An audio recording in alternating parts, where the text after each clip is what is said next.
Le ministre pour sa réponse. Le ministre pourrait-il indiquer à la Chambre dans quel délai les résidents pourraient espérer l'installation des ralentisseurs surélevés? I believe very soon, Mr. Deputy Speaker, sir, as the procurement procedures have already been launched. It's a question of 1 or 2 months. Okay, that's fine. Je vous remercie, Monsieur le Vice-président. Would the Minister inform the House whether consultations will be held with the Municipal Council of Quatre-Bornes and local residents of Drapers prior to the installation of high-rise speed breakers? Thank you. And the MPs. Sorry? And the MPs as well. And the MPs as well. Thank you. Mr. Deputy Speaker, sir, I am informed by the TMRSU that the engineer informed one of the local petitioners already. However, during the site visit, the latter could not come for the site visit. Concerning the Municipal Council of Quatre-Bornes, in fact, before the installation, we leave from the Municipal Council of Quatre-Bornes will be sought. Thank you. The Honourable Second Member for Savannah and Black River. Mr. Deputy Speaker, sir, B808, please. Mr. Deputy Speaker, sir, I'm informed by the Beauvallon Skateboard Park is managed by the Moses Sport Council. This park became operational in April 2024. The scope of work for the period was the construction of a changing room, bicycle motocross, and skateboard trucks. The 2,698 rupees and 50 cents. By the MSC has implemented the following key health and safety measures limited to a strap helmet, knee and elbow pads and wrist equipment.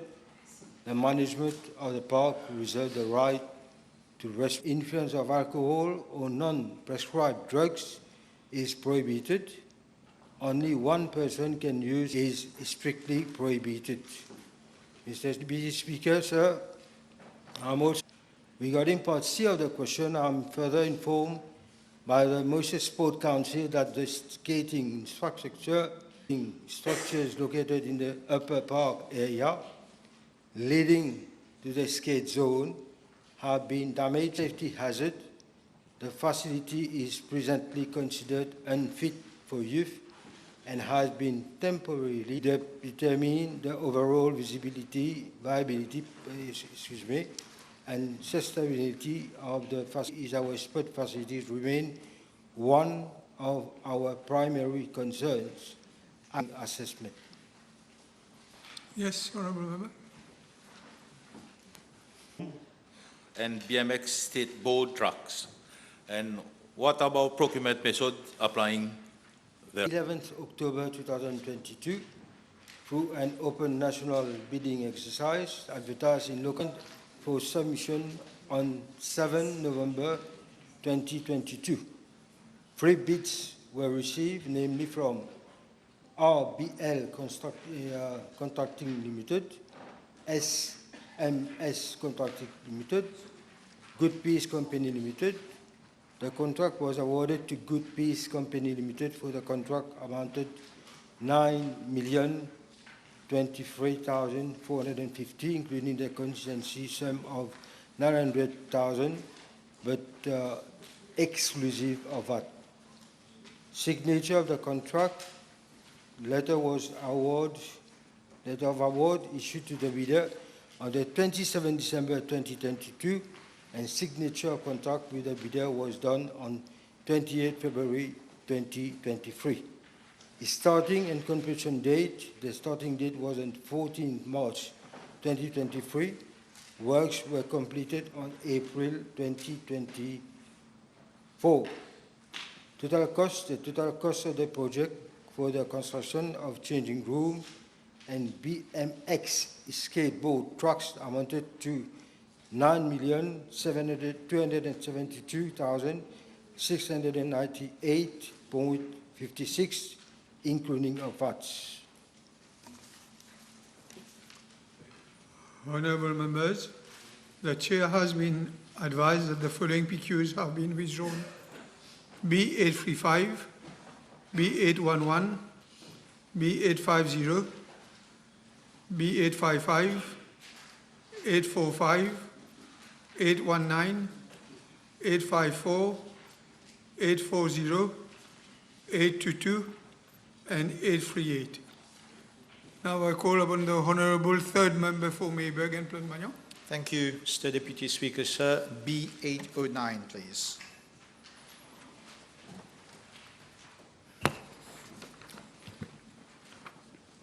Mr. Deputy Speaker, sir, I am informed by the District Council of Grand Port that Bois-d'Oiseau Road, situated at Plenmagnon, is a secondary road of approximately 285 meters in length, serving around 40 households and falling under the administrative responsibility of the District Council of Grand Port. I am further informed that the Central Water Authority, that is the CWA, carried out pipe replacement works along that road between 30th March 2026 and 14 April 2026. Prior to the installation of the new pipeline, a length of approximately 280 meters was excavated along the road and thereafter temporarily reinstated pending completion of the final remedial and associated infrastructure works. The said works remain under a defect liability period extending up to December 2026. Following a site inspection conducted by officers of the District Council on 21st May 2026, it was observed that water had accumulated over a strength of approximately 35 meters, located about 45 meters from the junction of the main road. The preliminary assessment of the relevant technical officers indicates that this accumulation of water is likely due to the leakage from the CWA pipeline installed during the recent pipeline replacement works. The District Council immediately liaised with the Central Water Authority upon identification of the problem. I am informed that remedial measures were initiated by the Central Water Authority on 22nd May 2026 to address the leakage and alleviate the inconvenience being faced by residents, pedestrians, school children, and other road users. The situation is being jointly monitored by the District Council and the Central Water Authority, and any further corrective intervention deemed necessary will be carried out without delay. Mr. Deputy Speaker, sir, I am also informed that upon completion of the repair works by the Central Water Authority, patching and temporary reinstatement of the affected section of the road will be undertaken by the relevant authorities so as to improve accessibility and provide safer, smoother, and more convenient passage for residents and road users pending the implementation of permanent rehabilitation works. As regards longer-term infrastructure solution, discussion have been held with the National Development Unit regarding the implementation of a comprehensive project comprising both drainage work and full-width reinstatement of Bois-d'Oiseau Road. I am informed that implementation of the project is subject to financial clearance and to the completion of related drainage connection works currently being undertaken along the 810 road by the Road Development Authority. Subject to these conditions being met, works are expected to commence in early 2027. I am further informed that the proposed drainage work along the Bois-d'Oiseau Road are intended to complement the broader flood mitigation and drain upgrading project already being implemented in the wider Plenmagnon region, whereby contributing to a more sustainable and long-term solution to drainage issues in that area. With regard to road safety, I am informed that there are presently no pedestrians crossings or road markings along Bois-d'Oiseau Road, and that no road traffic accident has officially been reported there to date. Nevertheless, the District Council is liaising with the Traffic Management and Road Safety Unit for a joint technical assessment to determine whether additional road safety measures, including appropriate road markings, pedestrian crossings, and other protective measures may be required. Any measures considered necessary will be implemented accordingly. I wish to also reassure the Honourable Member and the House that the relevant authorities remain fully committed and are working in close collaboration to provide both immediate relief and long-term solution. The safety, welfare, and well-being of the residents of all users of Bois-d'Oiseau remains a priority for this government. Thank you, Mr. Deputy. Supplementary. The Honourable First Member for Waka-Floreal. B810.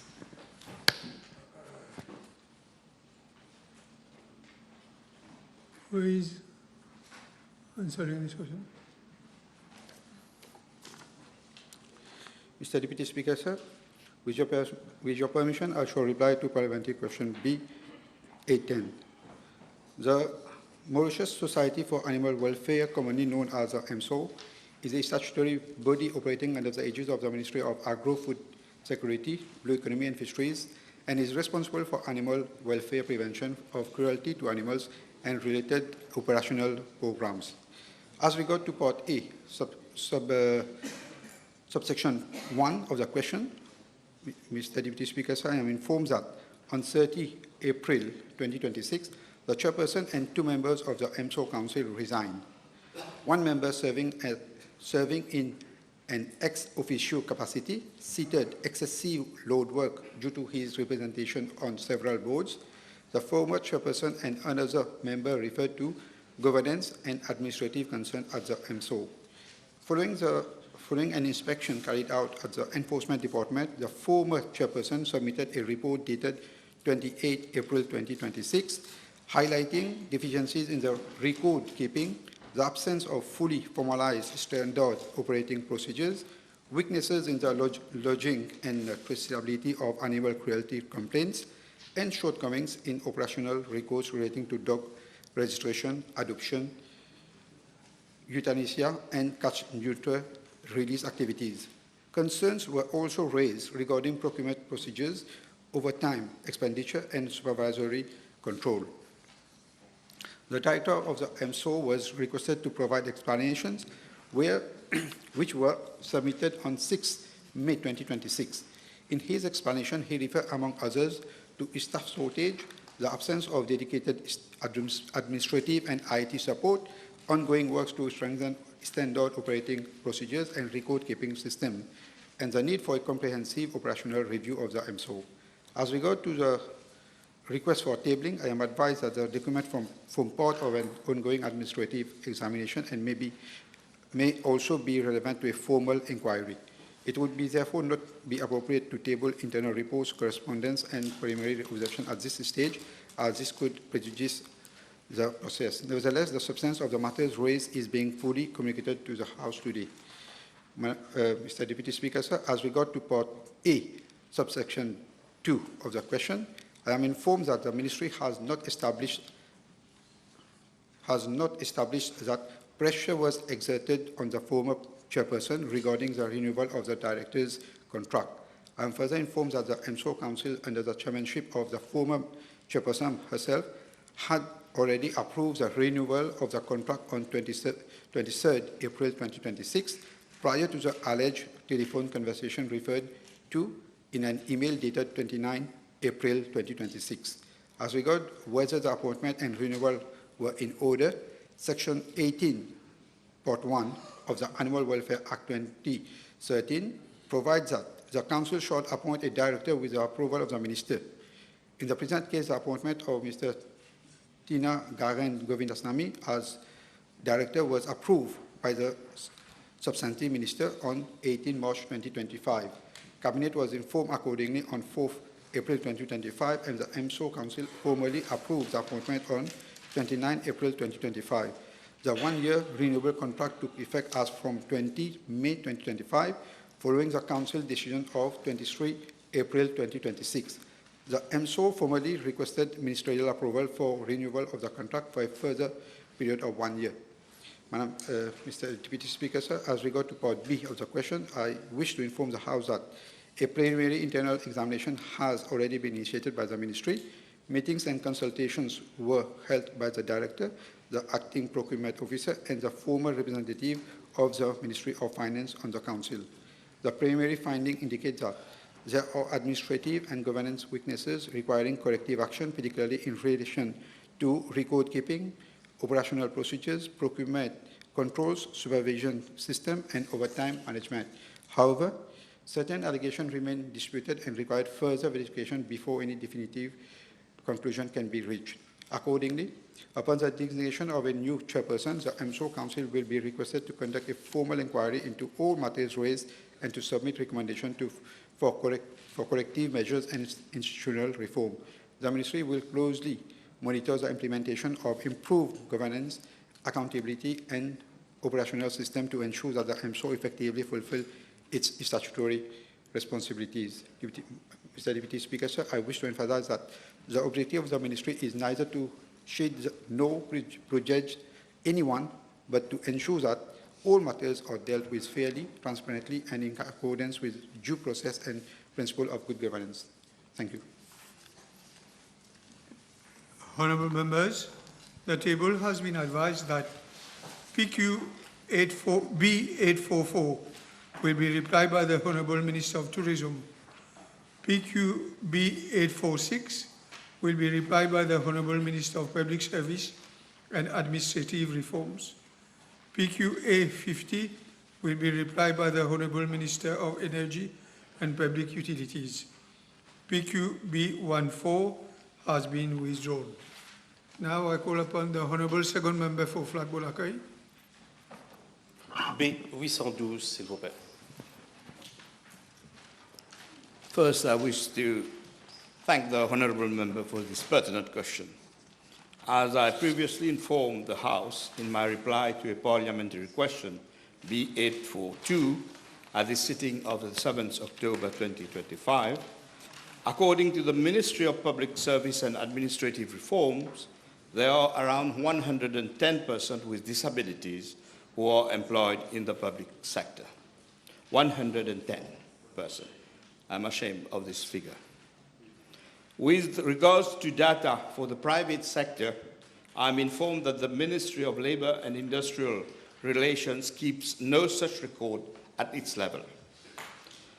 According to the Registry of Persons with Disabilities kept at the level of the Training and Employment of Disabled Persons Board, which is the parastatal body falling under the aegis of my ministry, there are only 527 persons with disabilities who are registered with the board, searching for employment or training. Only around 900 employers are registered with the board. With regard to part B of the question, I wish to add that the Training and Employment of Disabled Persons Act 1996 provides that all employers with a workforce of 35 or more must employ 3% of the staff from among persons with disabilities. The Act also requires the maintenance of registers of persons with disabilities as well as the register of employers, the establishment of a hearing committee to review non-compliance and the possibility of requiring non-compliant employers to be fined. Although the above-mentioned framework was made with good intention, it was a structural failure in terms of implementation. This was the first assessment I made when this government and me and the junior minister took office. No employer was ever fined or prosecuted for not being registered. No employer was taken to task when not complying to the 3% requirement.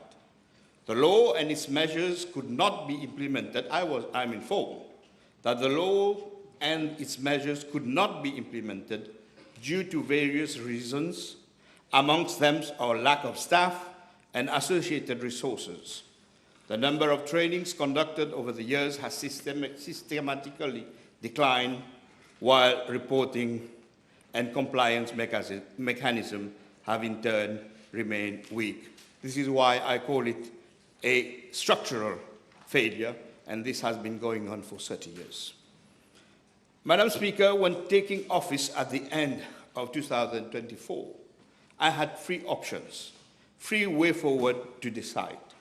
First, try to apply the existing 1996 law, the Training and Employment of Disabled Persons Boards Act, which turned to be a structural failure. Two, the second option was to proclaim the April 2024 law, the Protection and Promotion of the Rights of Persons with Disabilities Act 2024, voted by the previous regime. I opted not to pursue in this direction. Firstly, given that various NGOs and disability rights activists wanted amendments to be brought before this law is proclaimed. It's not yet proclaimed. Second, precisely the unproclaimed law merely transposes the loose enforcement structure of the previous law in terms of employment-related issues. The third option, which I chose, was to integrate the whole issue of employment and employability of persons with disabilities within the context of disability reform pursued by my ministry. First, the employability of persons with disability will be part of the new assessment panel on determining disability benefits. Two, the number of employments of persons with disabilities will be changed to be both more flexible as well as ensure social responsibility and caring of employers. Third, the law will encourage employers who meet their legal and social responsibility of caring by granting them support, whereas those who do not comply with disability employment, the disability employment section will have to pay a social responsibility contribution. Non-compliance will result in more effective enforcement structure and more penalties. The above will be included in the phase 2 of the reform, which will be implemented in 12 months after the start of the phase 1 of the disability reform. The disability reform phase 1 and 2 is presently, at this very moment, under consideration by the Ministry of Finance in the context of the coming budget. In parallel, the Protection and Promotion of the Rights of Persons with Disabilities Act 2024 will be amended accordingly and proclaimed. I understand that we are at present in a transition period. That is, we had a law which dates back 30 years. We have another law which has been voted by this Assembly, not yet proclaimed, and new laws that will come out and reflect the reform that we intend to do. And so we are presently in a transition period. I do understand that we cannot have a vacuum, okay? So if the proclamation and amendments of the Protection and Promotion of the Rights of Persons with Disabilities Act 2024 will take too much time, then we'll have to take remedial action to ensure compliance, a minimum compliance with the present law. In this context, I intend to seek advice with the SLO to see what can be done under the existing law to prosecute and take action against employers, even though that the staff and the mechanism doesn't exist. And I must say that the caring responsibility towards our citizens with disability should be shared by all in a collective manner. No one should left anyone behind and unattended. Thus, we will collectively be fulfilling both our national commitments and international obligations under the United Nations Convention on the Rights of Persons with Disabilities. Thank you, Mr. Speaker, sir. Yes, Honorable. Mr. Deputy Speaker, it's outrageous that only 110 disabled, or rather I would say differently able citizens of Mauritius work in the civil service. However, the Honorable Minister, there is a statutory obligation of employing 3% of the workforce beyond 35 employees, but it's also a statutory obligation that in the absence of such employment provided, be in the civil service or private organization, then in an absence of an exception provided by the Training and Employment of Disabled Persons Board, These organizations, be it private companies or the public sector or parastatal body, should pay an allowance, a financial contribution to the board for each employee they fail to employ. They would like to know whether there has been such contribution made, be it by the public sector or the private sector, for failing to employ differently able citizens of Mauritius. Our answer is no, unfortunately, to the honourable member. Yes, no, second. Honourable Minister, I wish to bring to your attention that the law compels organizations, be it the civil service, parastatal or private bodies, to provide suitable employment that fits the abilities but also taps the capabilities of the differently abled citizens of this country. I would state this case where since 1 year I've been fighting to find an employment, a training for one of my constituents who is a deaf and mute person, but I face a situation where the management of the company, Okay. a state-owned company. Can we have your question, please? Yes, I should be able to express the briefly. problem to be able to ask the questions. Briefly. Comes forward with the argument that the criteria to recruit a mere attendant in the organization is a form free, whereas the person I was talking about who is a deaf and mute. Therefore, there is a mismatch in the criteria to recruit, whether they are. All the criteria will be redefined in the new amended legislation. But if you have a case concerning a state company and the state-run company has an ethical and moral duty of respecting the minimum. 813. 813, regarding in the Maldives. Mauritius was duly represented at the session through a virtual participation was a deliberate and principled one. Following government's decision of 27 February 20 Kingdom Mauritius Agreement concerning the Sargos Archipelago. However, I must emphasize 5/01. Mauritius was not the only member state participating virtually. Placed on record that virtual participation of Mauritius did not in any way affect the effectiveness or substance of the Mauritian delegation's contribution, national, economic, and strategic interests throughout the proceedings. Mr. Deputy Speaker, sir, as regard to Part A of the delegation further comprised representatives from the Prime Minister's Office, the Attorney General's Office, the Ministry of IBL Seafood. The participation of both government institutions and major operators of the seafood industry reflected in the blue economy. Mr. Deputy Speaker, sir, as regard to Part B of the question, I am informed that 70 discussed during the session. The principal issues debated measures within the Indian Ocean region. Following extensive negotiation and consultation among members state, 8 resolutions were formally adopted during the session. I am tabling same. Mr. Deputy Speaker, sir, as regard to Part C of the question, I now come to the principal outcome and their implication for Mauritius. Firstly, concerning yellowfin tuna, Mauritius co-sponsored, together with Kenya and Tanzania, a proposal aimed at establishing interim catch limit consistent with the scientific advice of the IOTC Scientific Committee. Following deliberation and voting by member states, the proposal was adopted with 21 votes in favor, 4 abstentions, and 1 vote against.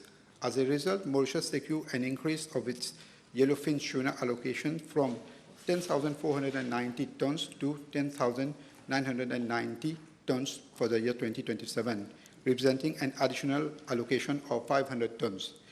Mr. Deputy Speaker, sir, this increase is economically significant for Mauritius.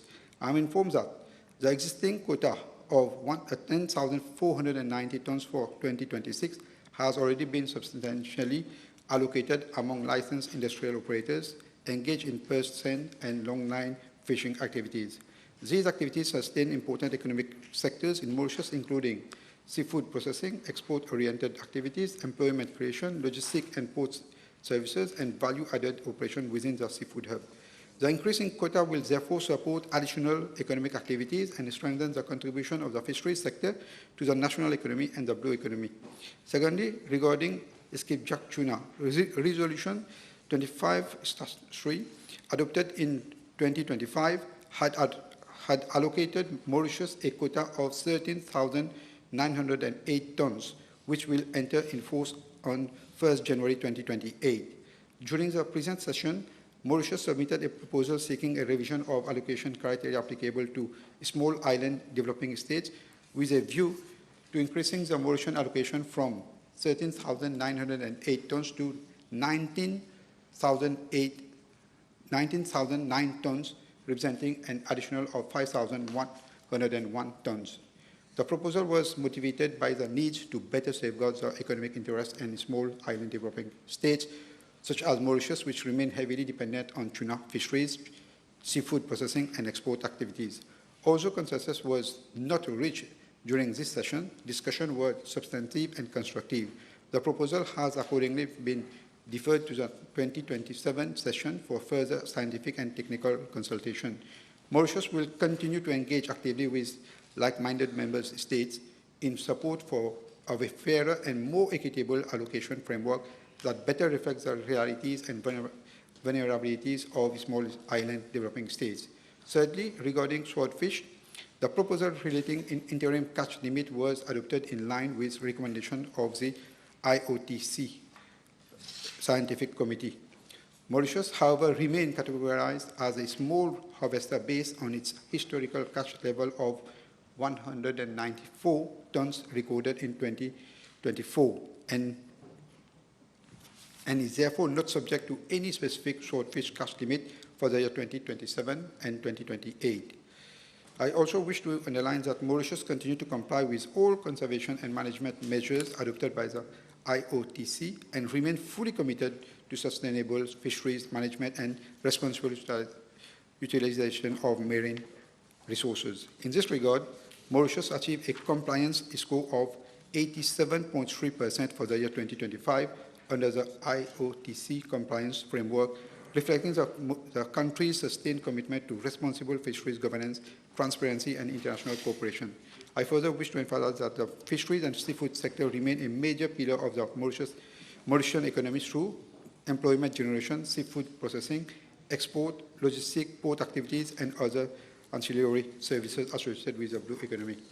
Government will therefore continue to engage actively within regional fisheries management bodies to safeguard the interests of Mauritius, secure fair and equitable treatment for small island developing states, and further strengthen the long-term sustainability and economic contribution of the fisheries and the blue economic sectors to the national economy.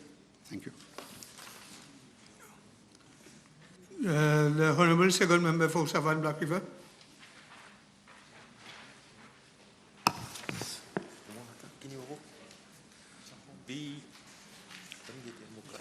B815. Yes, B15.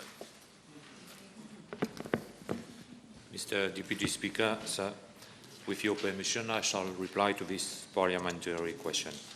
At the outset, I have to highlight that there is a significant regulatory and operational inconsistency regarding the use of liquefied petroleum gas (LPG) propelled vehicles in Mauritius.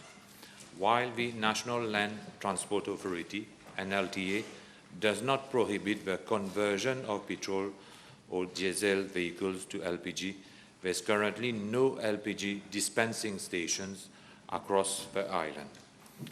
The systemic gap has inadvertently given rise to the highly unsafe and illegal practice of decanting subsidized domestic gas cylinders to refuel vehicles.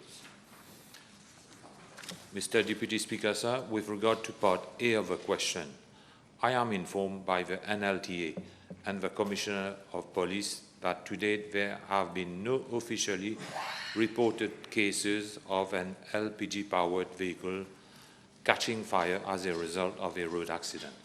However, the Ministry of Financial Services has informed that, as per information at its end, there has been one case of an LPG-powered vehicle which caught fire on being involved in a road accident in the course of the past 2 years. I am further informed by the Mauritius Fire and Rescue Services that 11 LPG-powered vehicles have been involved in fire incidents for the period 2024 to date, irrespective of cause, as follows. In 2024, 2 incidents. In 2025, 7 incidents. And in 2026, up to 25th of May 26, 2 incidents. With regard to Part B of the question, I am advised that there are currently 15,696 vehicles registered as operating with LPG propulsion systems. Any vehicle fitted with a gas propulsion system undergoes inspection at the authorized vehicles examination stations. They are strictly required to comply with the 6th schedule of the Road Traffic, Construction and Use of Vehicles, Regulation 2010, which mandates comprehensive technical and safety standards for gas containers, pipelines, valves, and pressure relief systems. Certificates of fitness are issued under compliance with the regulations. However, Mr. Deputy Speaker, sir, I must clarify a critical caveat. Private cars under 7 years old fitted with LPG system are not legally bound to undergo annual fitness tests. Consequently, they may not be captured in the 15,696 figure as amendments to the registration book. Horsepower are only made when the owner formally notifies the NLTA. Mr. Deputy Speaker, sir, turning to Part C of a question, the NLTA maintains that the primary responsibility rests on vehicle owners to ensure their LPG systems remain leak-free and meticulously maintained in accordance with the law. To curb the abuse of subsidized fuel, the government has in place a strict legal framework. In fact, by virtue of the Consumer Protection Fixed Penalty Notice Regulations 2020, offenders are liable to the payment of fixed penalty of 10,000 rupees for misusing domestic LPG cylinders for commercial purposes, which includes illegal decanting. Furthermore, the Consumer Protection Use of Liquefied Petroleum Gas in Small Cylinders, Regulation 2012, provide for penalties ranging from 10,000 rupees to 75,000 rupees for repeat offences, such as unauthorized storage or selling more than 4 cylinders at a time. Mr. Deputy Speaker, sir, despite the high volume of LPG-propelled vehicles on our roads, only 22 cases of illegal decanting have been formally reported to the Ministry of Commerce and Consumer Protection from November 2024 to date. These cases have been referred to the Mauritius Police Force for prosecutions. The Ministry of Commerce and Consumer Protection is concurrently also intensifying its field inspections, enforcement operations, and targeted awareness campaigns, particularly aimed at fuel retailers. Nevertheless, a clear anomaly remains. There is an urgent need for the Ministry of Land, Transport, and my substantive ministry to collaborate closely with all relevant stakeholders to resolve this operational gap swiftly and permanently. Thank you, Mr. Deputy Speaker. Yes, Honourable Gentleman. In regards of the refilling of this car, can the minister inform the House where there are the sites to refill? In fact, there are no sites for refilling. All these are illegal. The Honourable Third Member for Port Resource, Mo Tai Long. Sorry, you have a question. Okay. Merci, Monsieur le Président. Monsieur le Ministre, vous avez dit qu'on a 15 610 véhicules équipés avec le kit. il n'y a pas de station pour faire le refilling. Mais comment se fait-il, comment ils ont pu importer ce kit-là pour mettre dans leur voiture? In fact, in the past, there were filling stations who were supplying LPG gas to cars. However, let's say 5 years back, the price of LPG gas has gone down in Mauritius to the tune of 190 rupees, and people stopped going to filling station. So they went through illegal supplying of LPG gas. This is what happened.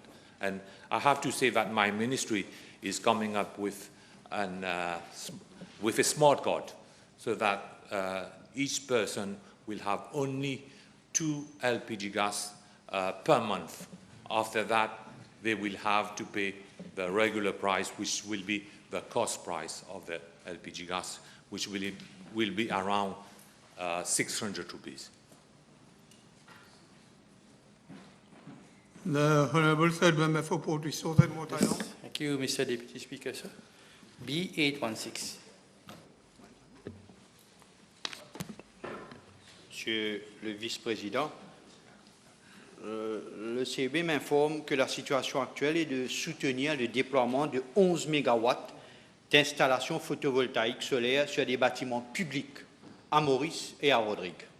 Ce projet est mis en œuvre dans le cadre du projet de Fonds vert pour le climat du Programme des Nations Unies pour le développement intitulé « Accélérer la transition vers une économie à faible émission de carbone en République de Maurice ». Dans le cadre de ce projet, le CEB sera chargé de l'acquisition, de la fourniture, de l'installation et de la mise en service des panneaux photovoltaïques sur les bâtiments publics désignés, notamment les établissements d'enseignement. Je parle ici des écoles. Le Fonds vert, Monsieur le Vice-président, pour le climat, octroie une subvention à la hauteur de 27% d'investissement initial pour l'installation des systèmes photovoltaïques. Les 73% restants seront financés par le ministère des Finances dans le cadre du budget national. Ainsi, sur un investissement initial total de 660 millions de roupies, le gouvernement injectera environ 480 millions de roupies dans l'initiative du projet du secteur public, les bâtiments publics, notamment l'installation des systèmes photovoltaïques sur les bâtiments. L'état actuel du déploiement des 11 MW de panneaux solaires photovoltaïques sur les bâtiments publics est le suivant. D'abord, l'évaluation technique de 175 bâtiments publics à Maurice pour déterminer l'état des toitures, les travaux de préparation pour l'installation des panneaux solaires en cours. L'achèvement des installations de 5 MW est prévu en septembre 2027, l'année prochaine. Deux, la lettre d'attribution, la lettre d'intention pour les installations photovoltaïques de 2 MW sur les bâtiments à Rodrigue devrait être émise d'ici juin de cette année-ci. Concernant les 4 MW d'installations solaires photovoltaïques restantes, l'appel d'offres a été lancé par le CBB et la date limite pour le dépôt des candidatures est fixée au 2 juin de cette année-ci. Ces installations de panneaux solaires de 4 MW sont destinées aux établissements d'enseignement public, encore une fois, les écoles, et leur mise en œuvre devrait être achevée d'ici 2027. Les installations photovoltaïques, comme demandé par l'honorable membre, combinées, les 11 MW, Monsieur le Vice-président, sur les bâtiments, produiront environ 16 500 000 unités d'électricité par an, ce qui équivaut aux besoins annuels en électricité pour 8 000 familles. Donc ce projet de 11 MW va satisfaire du moins autour de 8 000 familles. En ce qui concerne mon ministère, j'ai demandé, Monsieur le Vice-président, à la CWA, à la WMA, de soumettre des projets d'installation des panneaux photovoltaïques sur leurs bâtiments, CWA et WMA. Dans leurs enceintes aussi, l'objectif principal est de réduire les coûts énergétiques liés au fonctionnement des stations de pompage et des stations d'épuration. One question, yes. Thank you, Deputy Speaker, sir. Will the Honourable Minister inform the House whether similar solar photovoltaic projects are being envisaged after this initial project with a view to reducing electricity costs and promoting renewable energy across government facilities? Oui.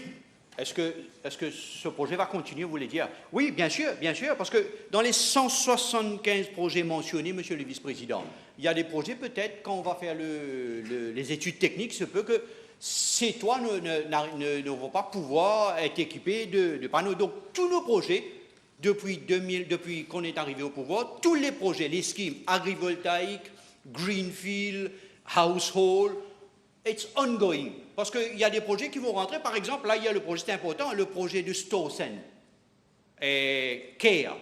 C'est un projet de 60 MW, 30 de mémoire, 30 et 10, 70 MW, qui devrait être sur le réseau en septembre. Malheureusement, il y a des projets qui sont encore 9% d'achèvement. Ils ont fait que 9%. J'ai demandé d'écrire pour dire que si rien n'est fait en ce qui concerne ce projet de Storsen ou de Care, ils vont devoir sortir sur la liste parce qu'on ne peut pas attendre. Donc, tous les projets vont être, chaque année, il se sera ouvert et continuellement. Parce que nous sommes qu'à 17%. Nous voulons atteindre 60% en 2035. Donc, les projets vont rester ouverts, comme le household, comme agrivoltaïque, que ce soit greenfield, que ce soit le commercial, que ce soit pour les industriels. Donc, les projets vont rester ouverts et le CEB va entertain. Donc, ceux ou celles qui sont les premiers à arriver et pouvoir être sur le réseau vont être acceptés. Thank you. Honorable Second Member for Vieux-Grand-Port, Thank you, Mr. Speaker, sir. It's question B/817, please. Mr. Deputy Speaker, sir, in regard to the question, I wish to inform the House that through the Government Programme 2025-2029, culture and the creative economy have been positioned as important drivers of national development, tourism, and economic diversification.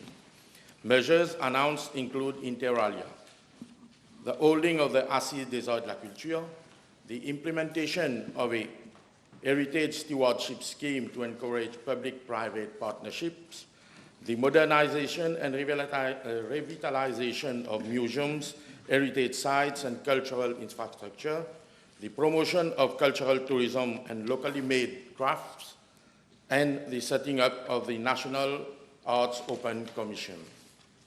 Mr. Deputy Speaker, sir, government has already moved beyond policy announcement, and concrete actions have been initiated for the implementation of the above measures in collaboration with relevant stakeholders, with certain initiatives already completed and others currently at an advanced stage.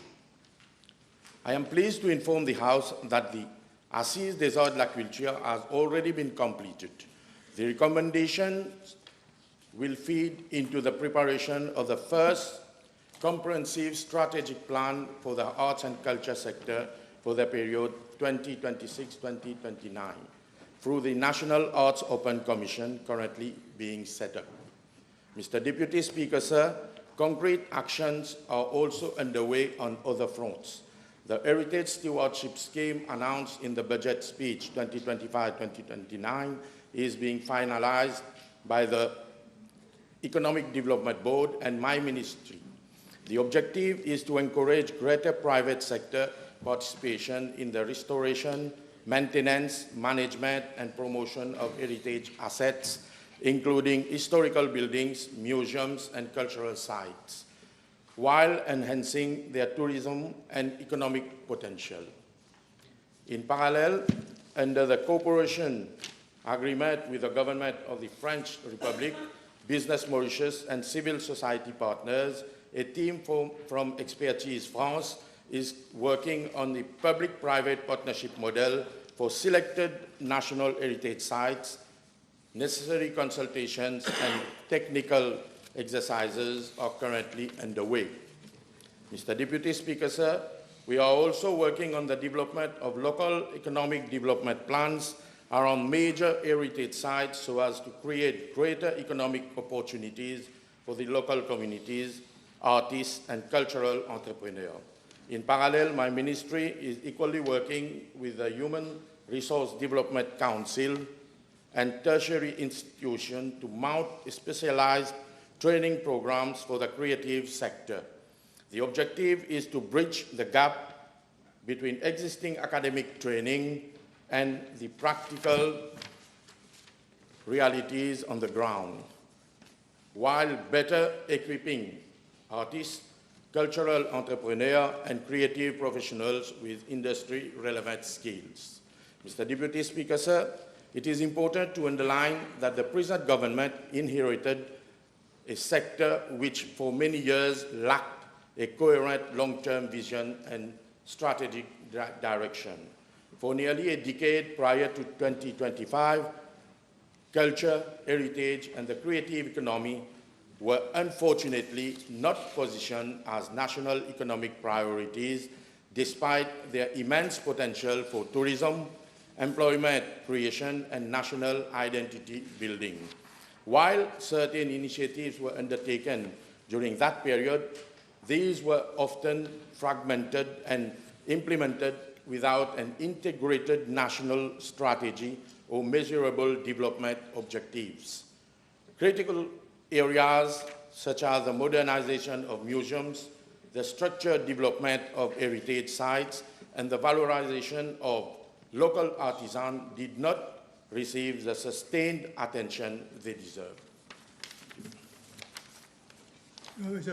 Yeah, being given that the Minister has stated that the assizes on the Art de la Culture has been earmarked in our government program, can the Minister state whether a timeline as to when this will be implemented?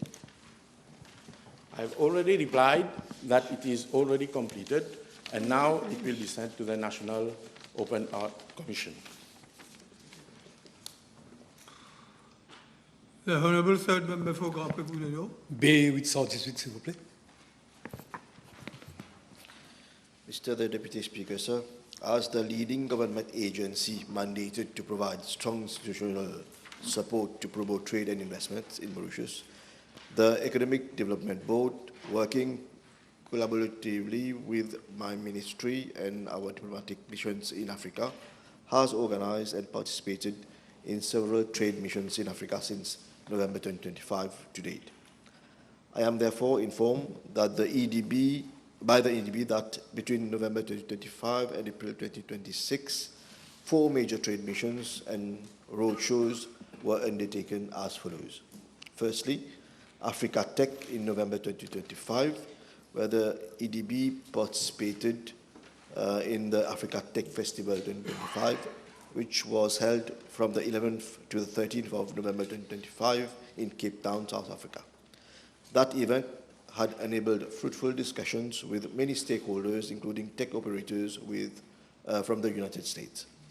I am informed that some US firms are already in an advanced stage of incorporating their activities in the tech sector in Mauritius.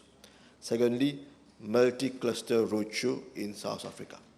A high-level delegation of 26 companies from Mauritius undertook a business prospection mission in Cape Town and Joburg from 26th to 30th of January 2026. This mission, which was supported by our High Commission in Pretoria, has already yielded 45 million Mauritian rupees in immediate orders, with a further 440 million Mauritian rupees worth of orders currently under negotiation. 20 investment leads were identified with potential investment and trade structures estimated at 10 million USD, focused inter alia in the mining sector, commodity trading, and freeport services. In the margins of that roadshow, our High Commission in Pretoria has also established contacts with representatives of the First National Bank who manifested an interest in promoting Mauritius as preferred investment destination for their high-profile clients. Thirdly, joint education fair in Zambia and Zimbabwe in February 2026. So the EDB and the Ministry of Tertiary Education, Science and Research organized a joint education fair in February 2026 in Lusaka to create awareness about the educational opportunities available in Mauritius, particularly for students from Zambia and Zimbabwe. The education fair generated great interest on the part of students from those two countries and successfully registered some 409 on-the-spot applications for seats at Mauritian universities. Lastly, the ICT Roadshow in Namibia, Botswana, Zambia in March 2026. So an ICT Services Roadshow for Zambia, Botswana and Namibia was organized by the EDB in March 2026 in Zambia, targeting ICT operators in those three countries. The aim was to promote business growth and export our services opportunities in the ICT sector and strengthen collaboration between Mauritius and the government, industry, startups, SMEs, and African partners in those countries. The roadshow successfully established high-level institutional links and paved the way for several memoranda of understanding with regional investment promotion agencies. Mr. the Deputy Speaker, sir, the government continues to monitor the outcomes of those trade missions to ensure that such commercial efforts translate into tangible economic growth for the sustainable diversifications of our exports. In addition to those specific trade missions pursued by the EDB, in collaboration with my ministry and other ministries, government is committed to broaden and diversify our investment space and encourage Mauritian businesses to integrate the regional supply chains in targeted sectors such as agro-processing, textiles, and ICT. My ministry follows closely the evolution of trade within the existing trade blocs. We participate in ongoing trade negotiations, address implementation challenges, including non-tariff barriers, and make proposals when necessary with a view to improving regional trade. In this regard, Mauritius is actively participating in the various meetings of the AU with a view to implementing the African Continental Free Trade Area. At the sub-regional level, Mauritius trade within the SADC and COMESA free trade areas and has followed, which has followed an upward trajectory, reflecting the country's ability to effectively leverage the preferential trade access provided under those agreements. Thank you. The Honourable First Member for Montagne Blanche and Grand Rivière South, please. Thank you, Mr. Deputy Speaker. Sir, B820. Mr. Deputy Speaker, sir, I wish to inform the House that the National Certificate of Education, NC, was introduced in 2018 under the 9-year continuous basic education reform framework by the previous government. While the inaugural assessment for grade 9 students was originally scheduled for 2020, disruptions caused by the COVID-19 pandemic delayed the first live administration of the examinations until 2021. Mr. Deputy Speaker, sir, my ministry is currently finalizing a comprehensive blueprint for the Mauritian education sector, which proposes, among other structural reforms, the abolition of the NC examinations at the end of grade 9. I wish to inform the House the blueprint has almost reached the final stage of its preparation. Following legal vetting by the Attorney General's office and review by an interministerial committee, the blueprint will be submitted to Cabinet for consideration. Mr. Deputy Speaker, sir, I wish to assure the House that this government does not believe in throwing the baby out with the bathwater. Where a system is pedagogically flawed, it is our responsibility to rectify it, not merely patch it.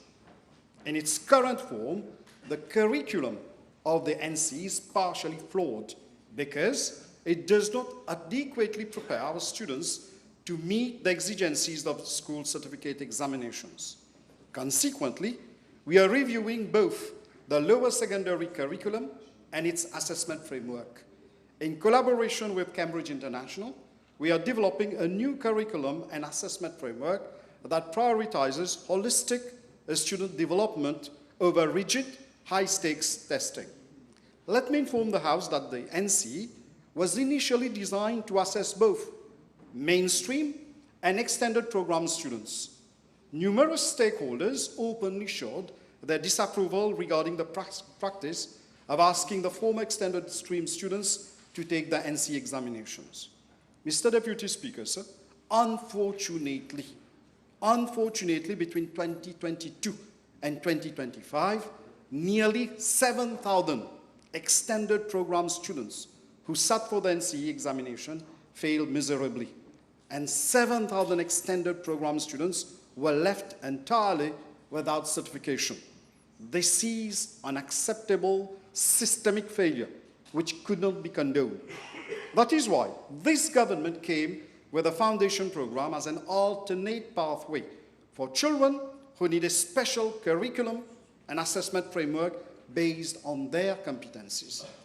Mr. Deputy Speaker, sir, during the extensive stakeholder consultations held for the preparation of the blueprint, educators, parents, and psychologists highlighted several critical flaws inherent in the NC system.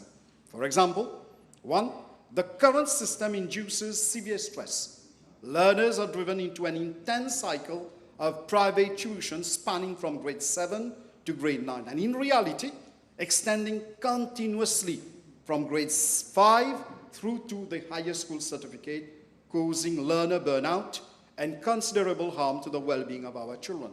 Second, the NC curriculum is inherently flawed that it is not designed to prepare our grade 7 to grade 9 students to actually prepare for the exigencies of the school certificate examinations.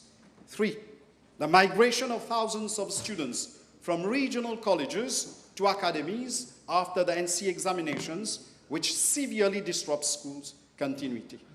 Mr. Deputy Speaker, sir, education cannot be reduced to a conveyor belt of examinations that alienates and penalizes the majority of our children.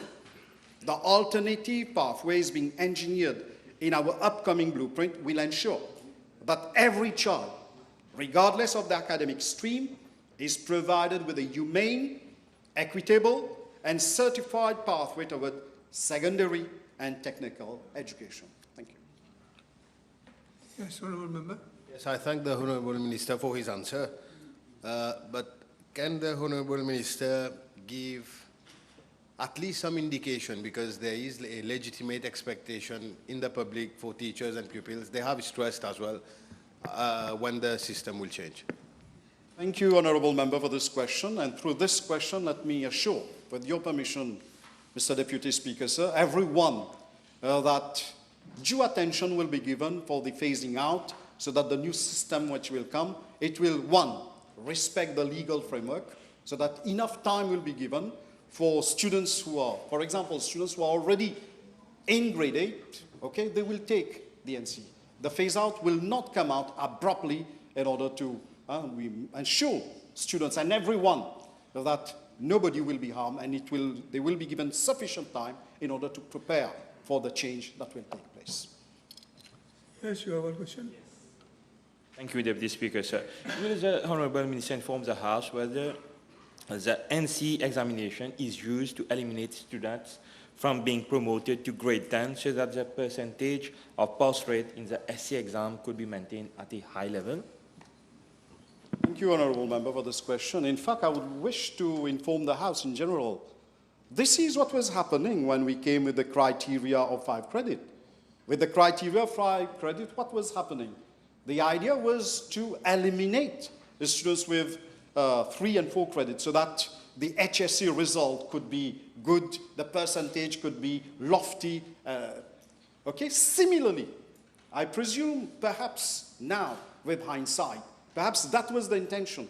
With the NC examination, in the NC examination, what was happening? Around, from memory I'm saying, around 30% of students used to fail the NC examination. So already, 1 out of 3 students used to be eliminated at the Form 3, that is the NC level itself, so that we could buttress the SC result. Our government is of a different approach. We believe in giving our kids the maximum opportunity. And coming from the sector, when a student sits for the Form 3 exam, the grade 9 examination, it is better left to the rector and the members of staff to decide whether the child can be promoted in grade 10 or not. And very often it is at this point that they opt for the stream, whether they will do science, technical, art side, or economic side, at this level. But this examination and CE examination was not doing justice to the potential of our kids. Thank you. The Honourable First Member for La Cavière Phoenix. Yes, thank you, Mr. Deputy Speaker. B821, please. Mr. Deputy Speaker, sir, honourable members will recall that 2 employees of ENS Africa Mauritius were suspended for failing to remove their headscarf. They were subsequently dismissed. The Employment Relations Tribunal found that the dismissal was unjustified, but did not order their reinstatement because, according to the tribunal, the relationship between the employees and the employer had irretrievably broken down.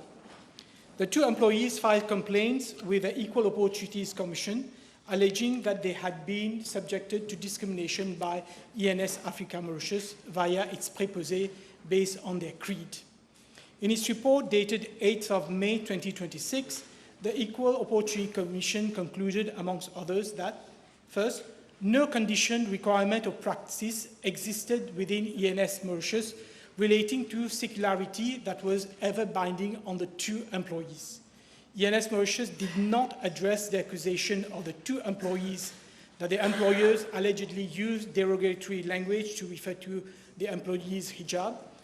And 3, the facts suggest that the 2 employees were subject to discrimination by ENS Africa Mauritius. The Equal Opportunity Commission also emphasized that even where an express policy exists regimenting employees' dress code, any such policy must pass a test of constitutionality under Section 11 and 16 of the Constitution. And they should also meet the threshold set under the Equal Opportunities Act, which prohibits discrimination based on creed. Pursuant to Section 33, subsection 2 of the Equal Opportunities Act, the Equal Opportunities Commission provided the parties a statutory period of 45 days from the days of submission of its report to inform the Equal Opportunities Commission whether the complaints have been resolved. Where the complaints remain unresolved, the Equal Opportunities Commission shall, with the consent of the complainants, refer the complainants to the Equal Opportunities Tribunal. Mr. Deputy Speaker, sir, following the decision of the Equal Opportunities Commission on the 10th of May 2026, ENS Africa Mauritius issued a press communiqué informing inter alia that the termination of employment of the employees was not motivated by discriminatory practices and that its employees could attend work in a dress code which conforms to their registered practice. It also stated that in accordance with the EOC's guidelines in its report, the conciliation process will restart with a view to achieve a satisfactory solution for all parties. This communiqué, Mr. Deputy Speaker, sir, is contrary to the reply I made to parliamentary question B794 and B810 at our sitting of 29 July 2025. The House was informed that on 26 June 2025, the representative of ENS Africa Mauritius was convened to my ministry, and he informed that there was a dress code which had been well established in the past 30 years and that all employees of ENS Africa Mauritius had to officially adhere to same.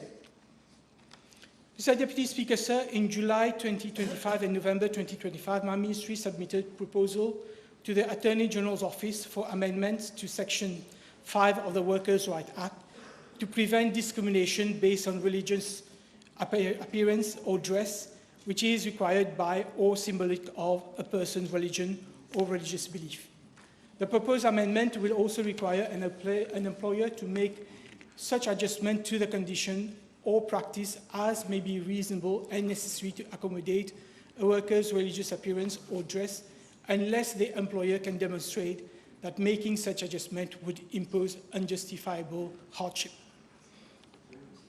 On the 25th of May 2026, yesterday, the Solicitor General Office sent a reply to my office opining that, and I quote, "The existing legal framework appeared to be sufficient to cover dress code issues, provided they are interpreted and applied correctly by our court and tribunal.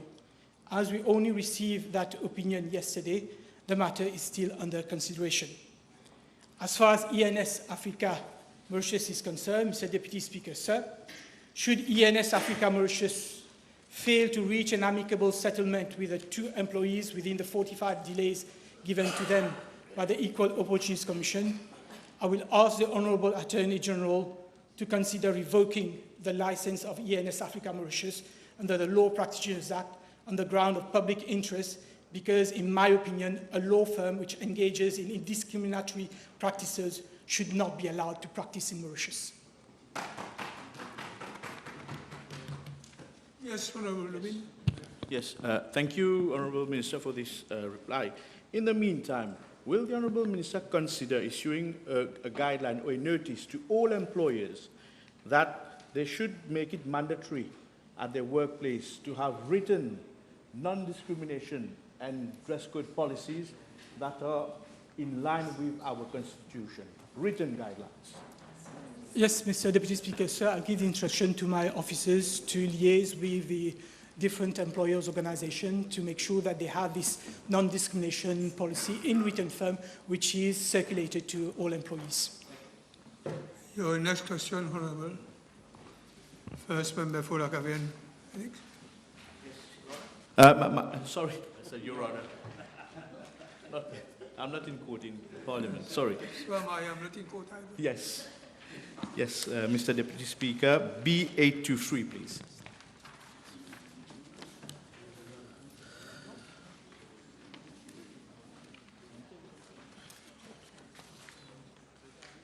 Mr. Oliba. 823. 823. Okay, I thought it was 822. 823. Sorry. Mr. Deputy Speaker, sir, I'm informed that on the 31st of October 2020, 13 employees are employed under different entities falling under the State Investment Corporation Management Services Company Limited were suspended with pay. These entities are Sun Casino Limited, Beach Casino Limited, Le Grand Casino de Domaine Limited, and Casino de Maurice Limited. The Administrative and Human Resource Department is based at Casino de Maurice Limited, located in Kurpi. According to records available at my ministry, the employees were suspended following a serious incident at Le Grand Casino du Domaine Limited, which occurred on the night shift of Sunday, 25th of October 2020 to Monday, 26th October 2020, whilst they were on duty.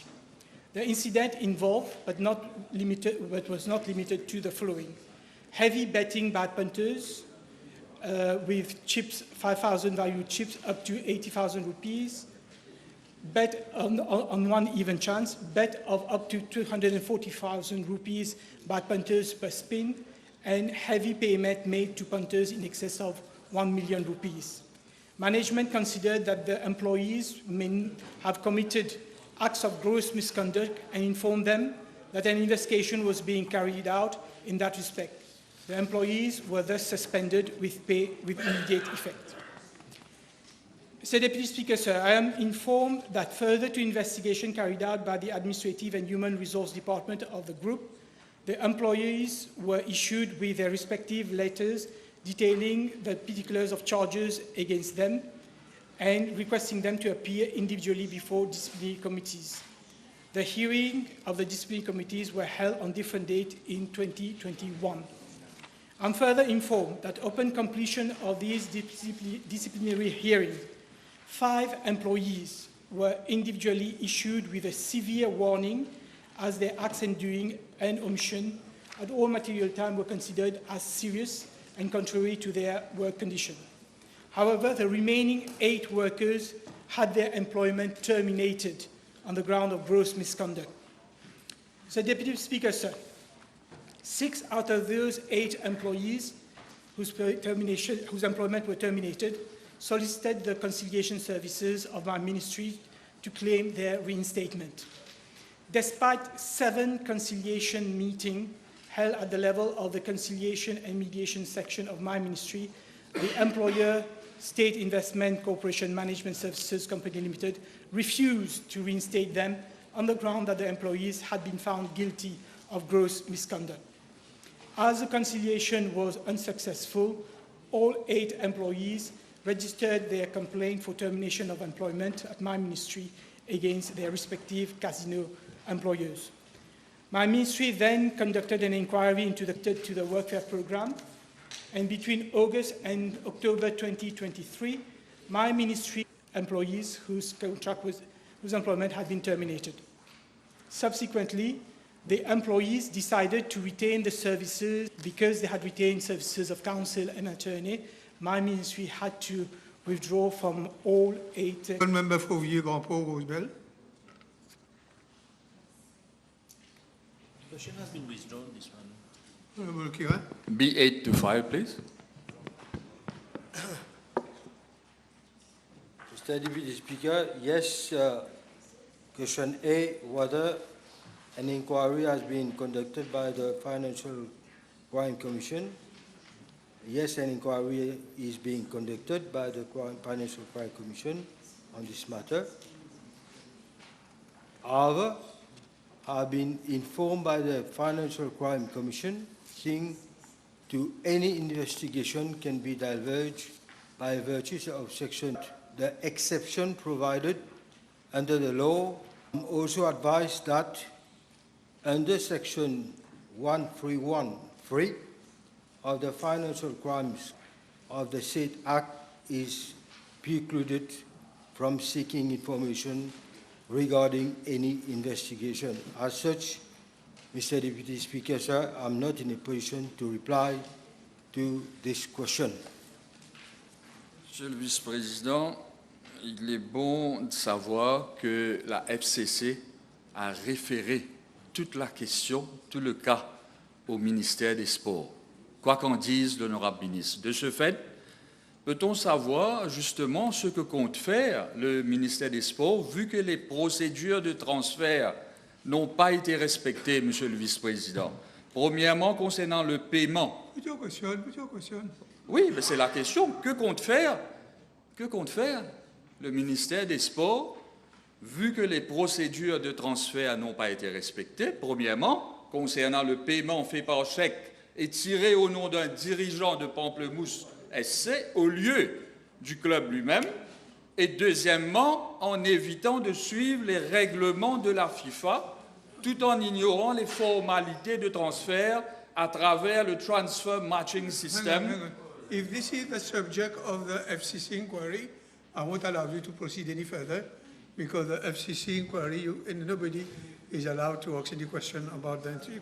Monsieur le Vice-président. If what you are saying is the subject of the inquiry at the FCC, so I won't allow any question on this incident. Cela concerne la MFA, cela concerne un transfert. Je viens de vous dire que la FCC a référé toute la question au ministère des Sports, ce que vient de dire. How do you know that? Well, we don't have any evidence here. We don't have, unless you have any. There's no evidence. Documents, Monsieur le Vice-président. N'essayons pas de camoufler toute l'affaire. N'essayons pas de camoufler. J'ai des documents ici. Are you saying that I'm trying? Permettez-moi. Are you saying that I am trying to camouflage? J'ai des documents en ma possession que le dénonciateur, M. GM, a adressés à la FIFA et à la MFA.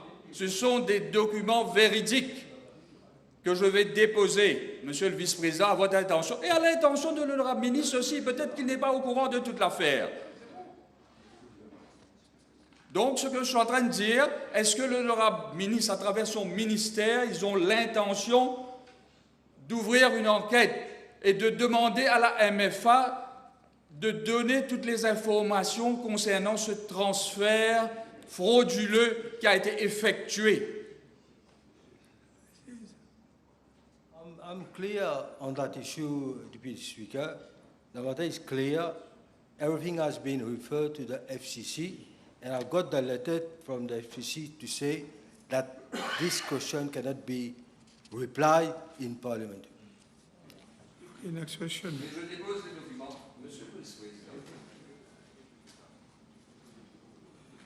The third member for Kochemiti, Honourable third member for Kochemiti. B8 to 6, please.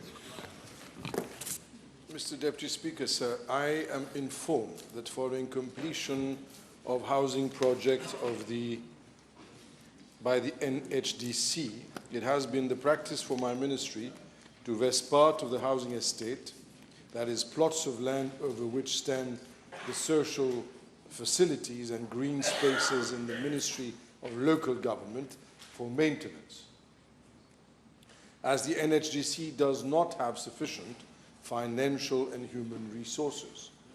However, in the year 2021, Mr. Deputy Speaker, sir, the Ministry of Local Government informed my ministry that maintenance of green spaces and amenities within the NHDC housing estates does not fall within, under the purview of the local authorities as per the Local Government Act, and requested my ministry to make its own arrangements for such services. At one point in time, there was also the issue of the Local Government Act having to be amended that would have permitted the local authorities to take care and maintain those specific spaces. But as at yet, ever since 2021, nothing has been done.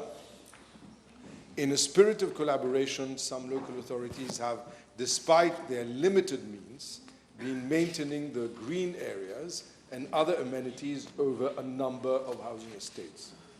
I'm given to understand that my ministry has had several meetings with the Ministry of Local Government and that of Finance to come up with a policy for the maintenance of green spaces and social amenities on NHDC housing estates. I wish to seize this opportunity, Mr. Deputy Speaker, sir, to inform the House that maintenance of green spaces and amenities with respect to the NSLD residential units project will also have to be looked into. I am informed that during the last meeting held at the Ministry of Finance on the 16th of September 2025, the Ministry of Local Government was agreeable to take over the green spaces, and I thank the Honourable Minister of Local Government for that, and other common amenities subject to amendments to the Local Government Act, as I said earlier. And obviously, I cannot be difficult on him and his ministry, subject to availability of funds.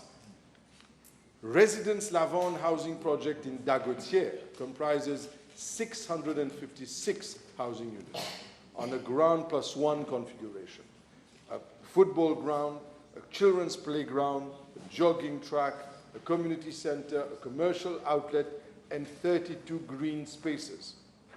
In regard to Part A, the plots of land over which stand the green spaces and amenities have not yet been vested with the Ministry of Local Government. Conversely, the District Council of Mocha has in April 2023 taken over the operation and maintenance of the community centre. As regards Parts B, the NHDC is, despite the lack of resources, undertaking maintenance of the green spaces and amenities thereat on an ad hoc basis. Let me give details with regards to that, Mr. Deputy Speaker, sir, because I think it's important not only for the Honourable Member, but most importantly, the residents there and the constituents. The issue is as follows. The NHDC in-house team is presently carrying out the cleaning of green and common spaces at Résidence Lavande d'Agotière. Cleaning work started on the 6th of May of 2026 and are expected to be completed by the 5th of June 2026, subject to weather permitting. As at the 21st of May 2026, 50% of the cleaning works at the children's playground has been completed. The NHDC does not have the resources to ensure regular maintenance, and as I said, it's on an ad hoc basis. To conclude, I'd like to add also the following, Mr. Deputy Speaker, sir. Not only is this a problem only with regards to that particular residence, but it is quite generalized. So what we have come up at the level of my ministry is as follows. We have come up with a new scheme altogether, whereby the NHDC, myself and the officers of the NHDC, we will be visiting every single NHDC and NSLD residence in Mauritius, old and new. We will be proposing our services in-house. Government, at one point in time, the Labour government started by giving 200 rupees per household of NHDC residence, per family. It is contributed. But we are in the process of finalizing a management plan whereby we will be able to take over the cleaning and management with the 200 rupees per household. But we will obviously, if we have to give better services, we are going to give satisfaction to all those who live in those residences. We will be expecting the inhabitants there to also contribute. So with better services and better quality of service comes also the responsibility on the part of the residents. So we will both act responsibly, NHDC staff as well as the residents of all those NHDC estates. It will be up to them to decide whether they are agreeable to us stepping in to take over those services, because it is for the residents to decide. We'll be giving them the opportunity, we will be presenting them what exactly we're offering as services, and we will be showing them how much it will be costing, and there will be a total transparency in the management of the finances for that new project, which I have been spearheading ever since last year. Yes. Do you have a timeline for this project to be realized? The timeline for the project to be realized is we will be starting with constituency number 19 first. We will be starting, it's not because of you, but what I'm saying is we have to start with constituency number 19 first because there are serious problems there. There are such urgent problems there that deserve our immediate attention. It's not in any way minimizing the problems elsewhere. But what I'm saying is that I want to take it upon myself to meet with the members of each constituency, where I will expect and I hope that you will all be helpful to organize meetings with all residents at one place where we show them exactly what we want to do. And now the timeline is very simple. We're going to start by next week, at the most the week after, with constituency number 19. We'll be moving then to constituency number 3. Forgive me, I just wanted to do so in my constituency. I'm sure you'll understand. And then we will be moving to other constituencies on a weekly basis. So it's going to be constant progress, work in progress, but it's going to be change. Everyone will ask when will come to their constituency now. So, okay. Now, Honorable Kira, the document you have produced has not been admitted yet. They are mere communication. They are printout of computer communication between, we'll have to study it and see whether we can admit it or not. For the time being, it's not admitted. The next question, Honorable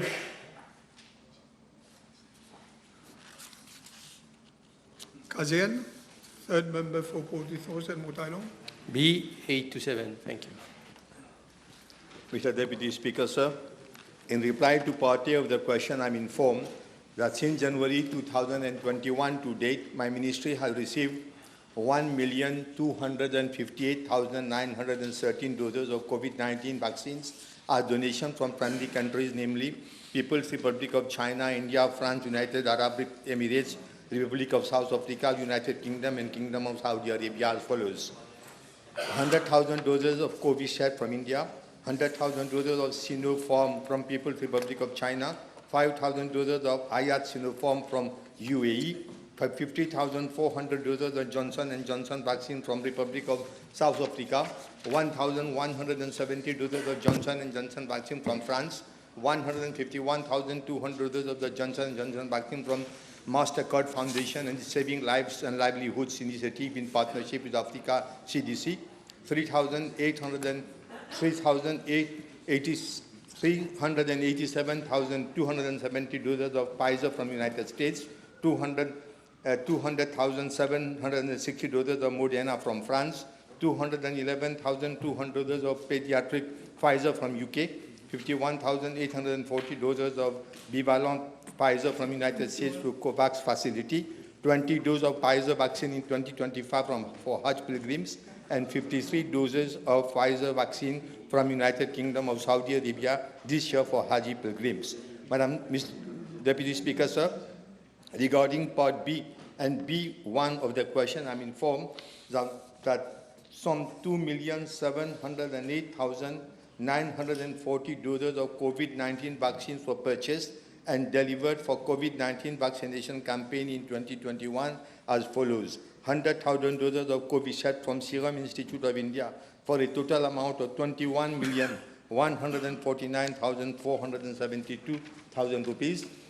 200,000 doses of Covaxin from Bharat Technologies. The cost thereof was around 139,650,763 rupees, and 100,800 doses of AstraZeneca from COVAX facility for the total cost of 17.17 million, including bank guarantee and other expenses. 1,500,000 doses of Sinopharm vaccine for total sum of 825 million rupees. 120,000 doses of Sputniks procured at the cost of 49,646,379 rupees. 288,000 doses of Johnson & Johnson vaccine have been delivered in 2 installments.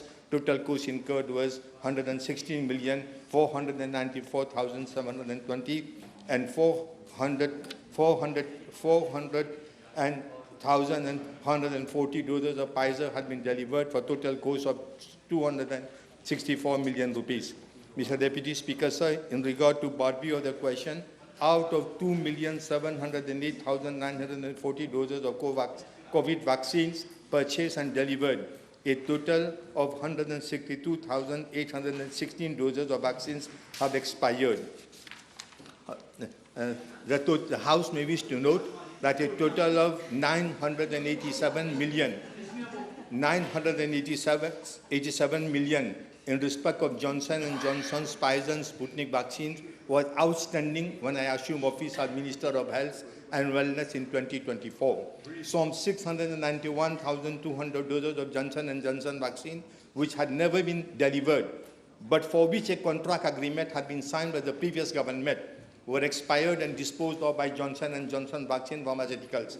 Several negotiations have been carried out with African Vaccine Acquisition Trust and Afremix Bank to cancel the remaining doses. However, the negotiations were not fruitful, and my ministry is bound to pay the outstanding claims. As such, part of payment to the tune of 170 million of the undelivered doses have been made during this financial year.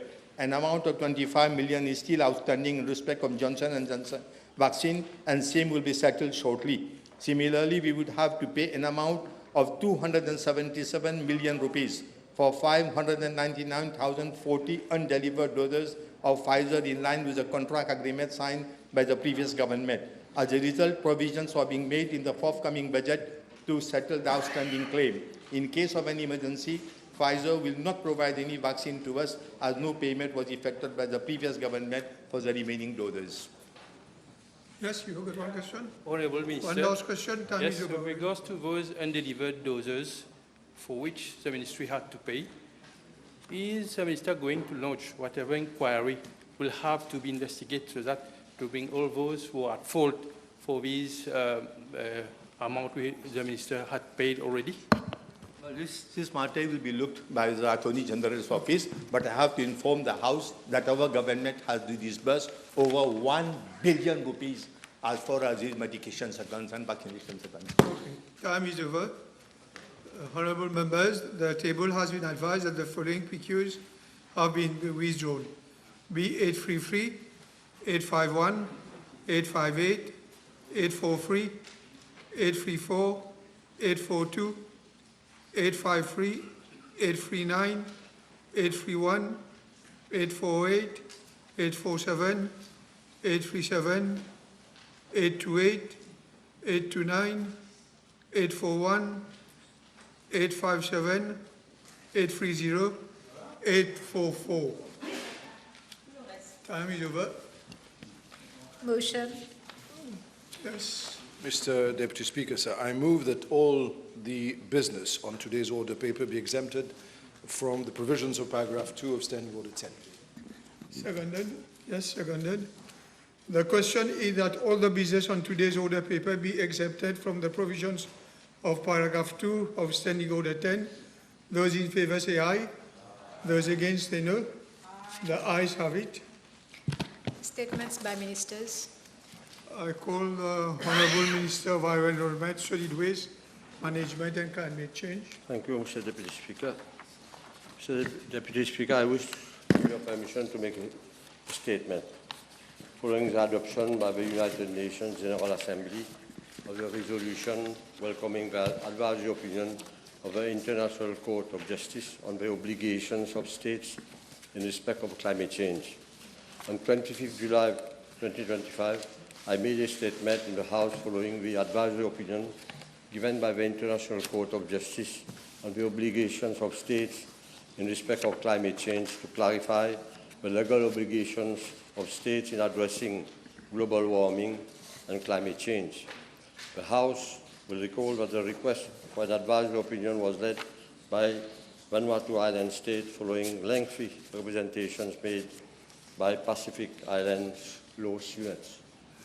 On 23rd July 2025, the International Court of Justice delivered the landmark advisory opinion, clarifying that protecting the climate is not an optional diplomacy and political option, but is a legal duty grounded in treaties, customary law, and human rights.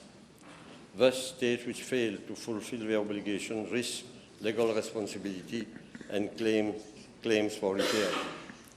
The advisory opinion was also supported the science-based temperature rise target of 1.5 degrees centigrade as the agreed primary temperature goal under the Paris Agreement. To affirm the findings of the advisory opinion of the International Court of Justice, Vanuatu, on behalf of other supporting states, including Mauritius, introduced a resolution to the UN General Assembly for adoption on Wednesday, 20th May 2026.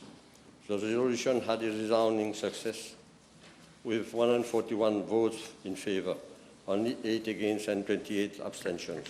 The UN General Assembly adopted the resolution whereby it first welcomed the opinion and stressing on the fact that climate change is an unprecedented challenge, calls on states to act consistently with their obligations under international law and the Paris Agreement, including implementation of measures to transitioning away from fossil fuels and energy systems, and highlights that the UN General Assembly is determined to translate the advisory opinion into enhanced multilateral cooperation and accelerated climate action at all levels consistent with international law. Mr. Deputy Speaker, accordingly, the resolution establishes a follow-up mechanism to a report of the UN Secretary General on progress in 2027, while ensuring continued consideration by the General Assembly with a formal follow-up item on the agenda of the UN General Assembly in 2028. This resolution is a powerful message for vulnerable nations, such as small island developing states, which bear the brunt of climate change, although they are the least responsible for global warming. It is an affirmation that climate justice should not be in vain words, as states have now a recognized legal obligation to protect their people and future generations without distinction and discrimination. Moreover, it has given renewed trust in the multilateral system as member states are preparing for the climate COP31 this year, conceptualized as a COP of implementation.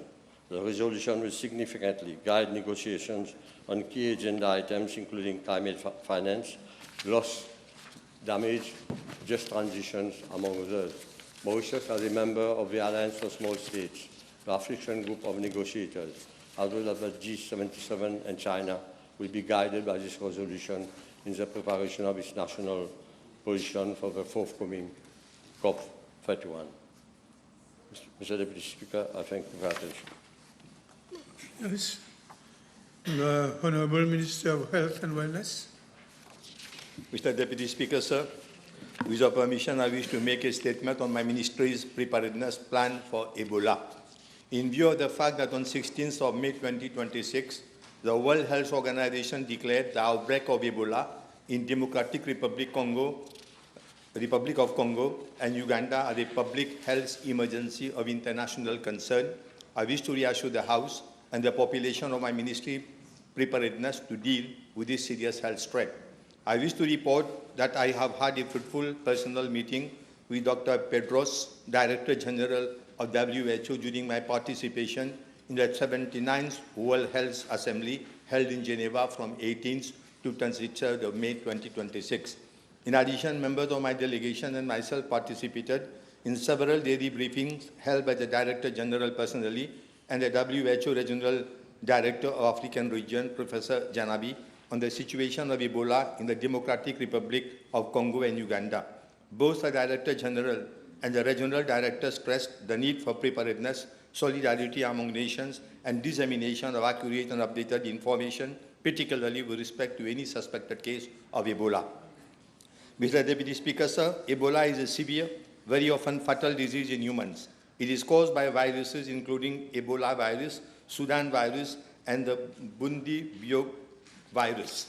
The average case fatality rate is around 50%, although in past outbreaks it varied from 25 to 90%, depending on the virus species, the context, and the quality and timeliness of supportive care. Ebola is transmitted to humans through close contact with the blood, secretions, organs, or other bodily fluids of infected animals, such as chimpanzees, gorilla, fruit bats, monkeys, forest antelope, and porcupines found ill or dead, especially in the rainforest.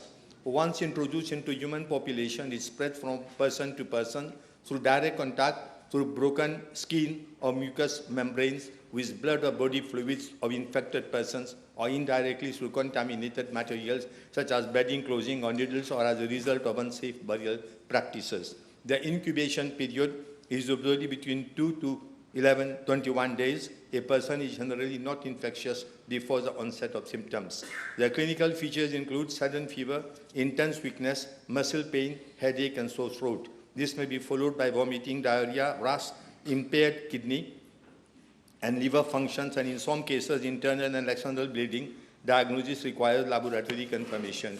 Mr. Deputy Speaker, sir, with regard to the current situation, the outbreak concerns Bundibugyo virus disease, the most virulent form of Ebola disease. There is currently no vaccine against the disease.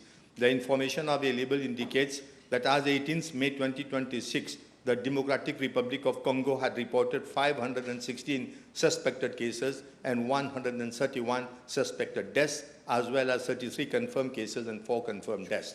Uganda has reported 2 confirmed imported cases, including 1 death. Overall, this represents 35 confirmed cases and 5 confirmed deaths.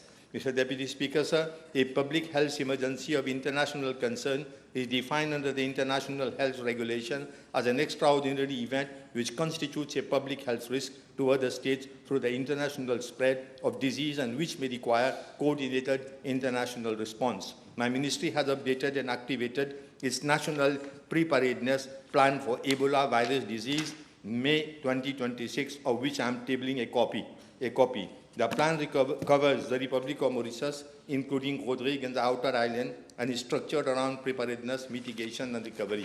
It provides for response planning and coordination, control at ports of entry, surveillance of incoming passengers from affected countries, hospital preparedness, laboratory preparedness, passenger monitoring, contact tracing, risk communication, and recovery activities. With regard to response planning and coordination, my ministry has moved to strengthen coordination, surveillance, and operational readiness. With regard to control at ports of entry, surveillance of incoming passengers from affected countries, at our point of entry, namely the airport and the seaport, procedures for health profiling of incoming passengers have been reinforced. At the airport, these include verification of flight declaration forms, thermal screening, scrutiny of passport and health declaration forms, and assessment of possible exposure in affected countries. At the port, ships are boarded by the public health and food safety inspectors. Maritime declarations are verified. Health declaration forms are collected before immigration procedures. Passengers from high-risk countries are being followed up by the relevant regional health officers with initial contact within 24 hours, daily telephone contact between visits, and further monitoring over the follow-up period. The plan also provides clear protocol for suspected cases detected on board an aircraft or ship.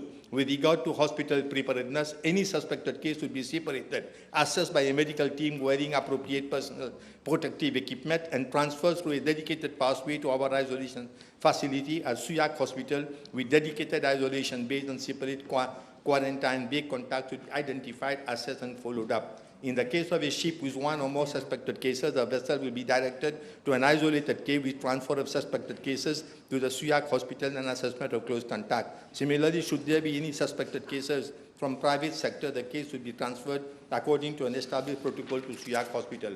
Allow me, Mr. Deputy Speaker, sir, to remind the House that it was under the Labour government that around 2013 to 2014, following an outbreak of Ebola in West Africa, that was for the first time an isolation facility was set up at Suivez Hospital. This facility was validated by WHO for isolation of Ebola cases, but can also be used for isolation of other infectious diseases. Staffing arrangement, buffer stock of personal protective equipment, stockpiling of essential medicines, intravenous fluids, blood products, medical equipment and consumables, and training of staff in case of recognition, isolation procedures, infection prevention and control, personal protective equipment, used laboratory procedures, waste management and burial procedures have been looked into and addressed. My ministry has also initiated actions to ensure that the relevant protocols are available and operational. This includes isolation, infection prevention control, laboratory testing, clinical management, linen and laundry services, management of clinical waste, handling of dead bodies, environmental cleaning, disinfection of transport vehicles, and guidance of 4 aircraft cabin crew. With regard to laboratory preparedness, laboratory testing protocols have been elaborated, recognizing high biohazard risk posed by specimens from suspected cases, hence requiring safe handling, strict infection prevention and control, and appropriate sample transport procedures. With regard to contact tracing, contacts are being identified through interviews, hospital records, and other reliable sources. Follow-up is to be conducted for 21 days following exposure with quarantine measures applied according to level of risk. From 17th May 2026 to 24th May 2026, a total of 30 passengers arriving from the Democratic Republic of Congo and 45 passengers arriving from Uganda are under active 21-day public health surveillance. To date, follow-up has been uneventful. Mr. Deputy Speaker, sir, with regard to risk communication, Ebola outbreaks are not managed only with ambulances and hospital beds, but also with accurate information, public press and rapid correction of rumors regarding the alleged exposure of Mauritian nationals abroad to a patient with Ebola. Yesterday, my ministry promptly informed the population that there had been up to date no known case of any Mauritian national locally or abroad who had been exposed to any patient. I make an appeal to the public and health professionals to immediately inform my ministry of any suspected case of Ebola, for us to firstly to confirm the veracity of the information and to take actions accordingly. As a responsible citizen does not trust to the press to create sensation, spread alarm or provoke panic among people. The irresponsible and unethical spreading of rumor regarding alleged Ebola cases is not only reckless, it is unpatriotic. It risks carrying unnecessary fear, damaging public confidence, harming our tourism industry, and affecting the economy of our country.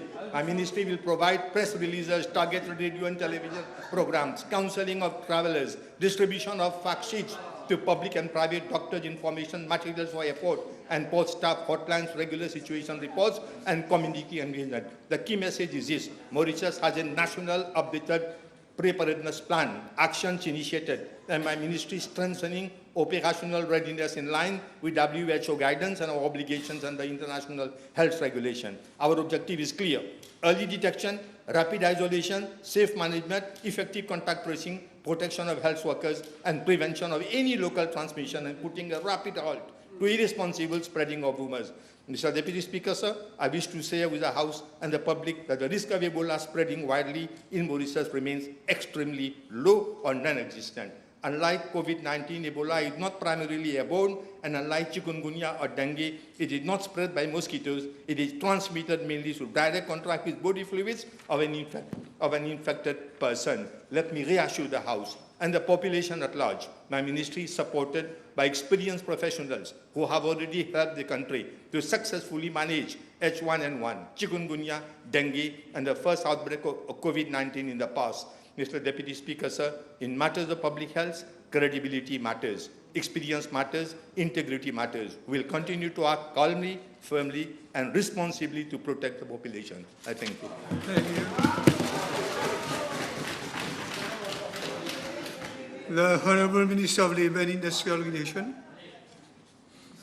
Deputy Speaker, sir, with your permission, I wish to make a statement in connection with the advisory opinion of the International Court of Justice delivered on the 21st of May 2026 on the issue of whether the right to strike of workers and their organizations is protected under the Freedom of Association and Protection of the Right to Organize Convention 1948, Convention number 87.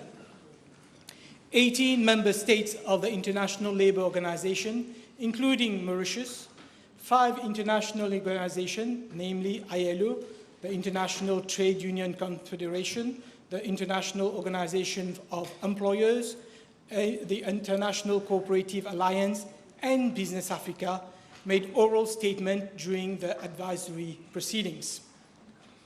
In my oral statement before the International Court of Justice, I spoke about the evolution of the right to strike and freedom of association in Mauritius, and reaffirmed Mauritius' stand that the right to strike was protected under the Convention, but it was a qualified right. So, Deputy Speaker, sir, following our participation in the advisory proceedings, Mauritius was commended by the African Regional Organization of the International Trade Union Confederation, which represents over 18 million workers from over 52 African countries. In a correspondence dated 20th of October last year, the General Secretary, ITUC Africa, congratulated Mauritius for the country's, and I quote, courageous and principled stand before the ICJ, where clear and compelling arguments were made in defense of the right to strike as an integral component of freedom of association under ILO Convention 87. The ITUC Africa described this government's position as, and I quote, unambiguous, principled, and anchored in deep understanding of democracy and justice, end of quote. Mr. Deputy Speaker, sir, in its advisory opinion on the right to strike under the ILO Convention 87, the International Court of Justice, by 10 votes to 4, was of the opinion that the right to strike of workers and their organization was protected under the Freedom of Association and Protection of the Right to Organize Convention of 1948. This advisory opinion is of particular significance to Mauritius. Section 13 of our Constitution guarantees freedom of assembly and of association. To a large extent, Section 13 of our Constitution is similar to the Convention 87, as both protect the rights of persons to form or belong to trade unions for the protection of their interests. Just like Convention 987, Section 13 of our Constitution does not expressly provide for a right to strike. But in the light of the advisory opinion of the International Court of Justice, it can be safely inferred that the right to strike in Mauritius is protected under Section 13 of our Constitution. Mr. Deputy Speaker, sir, this ruling represents an important milestone for trade unions and workers across the world, including Mauritius, who have historically fought for the recognition and protection of workers' collective rights, including right to strike for the protection of their interests. Thank you. The Honourable Minister of Commerce and Consumer Protection. Mr. Deputy Speaker, sir, with your permission, I would like to make a statement on VAT collection on petroleum products. Since the onset of the conflict in the Middle East in March 2026, compounded with the disruption of shipping routes through the Strait of Hormuz, we have witnessed significant volatility and sustained increases in global crude oil and refined petroleum prices, particularly for mogas and gas oil. Reports from the World Bank, Reuters, and the U.S. Energy Information Administration have confirmed that the ongoing conflict has not only caused one of the largest oil supply shocks in recent decades, but also warned that oil markets are likely to remain under pressure for an extended period of time in the foreseeable future. As a fully import-dependent economy for petroleum products, Mauritius has inevitably been affected by these international market developments. Nevertheless, this government has consciously refrained from passing on the full extent of an increase in international oil prices to consumers. This policy decision has been taken in order to cushion households, protect purchasing power, contain inflationary pressures, and safeguard economic activities across the country. Had the full increase in procurement costs been transferred directly to pump prices, consumers and businesses alike would have faced significantly higher transportation and living costs. For instance, the calculated prices of mogas and gas oil have, as at 25th of May 2026, increased by 22.87% and 11.09% respectively. Accordingly, the retail prices of mogas should have been 78 rupees and 95 cents per litre, while that of gas oil should have been 79 rupees and 50 cents per litre. Government, however, did not pass on these increases, with the consequence that within the 3 months period since the outbreak of this crisis, the deficit of the price stabilization account has increased by more than 2 billion rupees, reaching a deficit of 3.53 billion rupees today, compared to a deficit of 1.5 billion rupees on 28th of February 2026. In this context, it is important to underline that revenues collected through VAT on the sales of mogas and gas oil contribute directly to the financing of extensive social and welfare measures provided by the state in Mauritius. Unlike many developing countries, Mauritius maintains a broad welfare system which ensures universal or highly subsidized access to essential public services and social protection mechanisms such as free healthcare, free education from primary up to tertiary level, universal pensions for senior citizens, social aid schemes for vulnerable households, subsidized public transport for students and elderly persons, and numerous support mechanisms aimed at protecting lower and middle-income families. When compared to several African countries, Mauritius offers considerably broader and more universal welfare framework. In South Africa, while social grants and pensions are extensive, healthcare and education systems remain uneven and highly dependent on income level. In Kenya and Ghana, access to healthcare and social protection is comparatively more limited, with a larger reliance on contributory insurance schemes and private expenditure. Namibia provides certain pension and social assistance programs, but its welfare coverage remains narrower in scope than that of Mauritius. Importantly, despite these countries capping their VAT collections on petroleum products, most of them have nonetheless increased their retail prices for these products as per the global prices, which Mauritius has not done. The prices of both mogas and gas oil in Kenya, Namibia, and South Africa are higher than the prices in Mauritius. Mr. Deputy Speaker, sir, the Mauritian social model therefore requires substantial and sustained public financing. Taxes and VAT revenues collected across the economy, including on petroleum products, constitute an essential source of funding which enables government to maintain free and subsidized services for the benefit of the population as a whole. Consequently, the VAT collected on mogas and gas oil should not be viewed solely as a fiscal measure, but also as a contribution towards preserving the country's social safety net, supporting vulnerable groups, and maintaining the quality of life and social stability enjoyed in Mauritius. Thank you, Mr. Deputy Speaker. Sir. Thank you.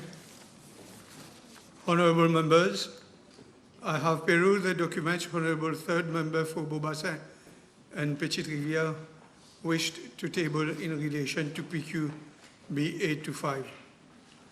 These documents are exchange of emails between two persons referring to certain third person and making mention of materials which, if made public, may prejudice the ongoing inquiry before the FCC. I am therefore not allowing the tabling of the said document, and the document will be returned to the honourable member. I suspend the sitting for half an hour.